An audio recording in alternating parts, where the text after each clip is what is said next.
चौखटया बंधुबारी के भौजी बैठल हो काहे मन मारी के धरी चौखटया बंधुबारी के सुनो अरे चढ़ले जब से फागुन देवरुए को दिन में सोई नहीं। चढ़ले जब से फागुन देवरुए को दिन में सोई नहीं।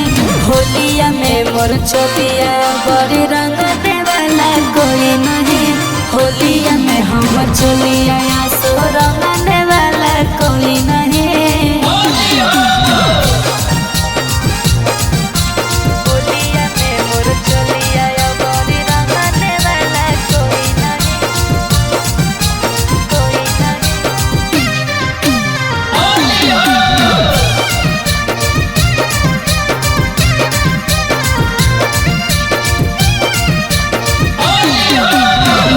के कैसे मनैया रे हो कई बड़ी निरदैया बोला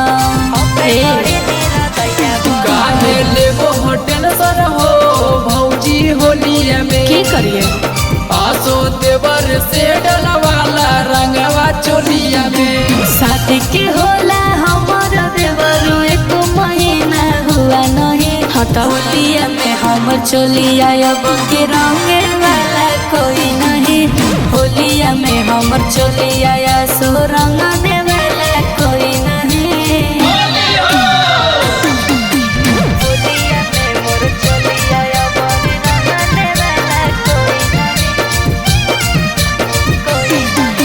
लाल के करते गाल हम छोड़ी के चल गए पियावा बंगाल बोल भौजी रहा नया से दुख सुख तोर सब देबो।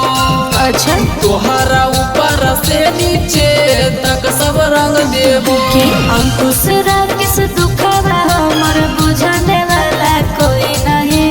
होलिया में मोर चोलिया सो रंग देवाला कोई नहीं।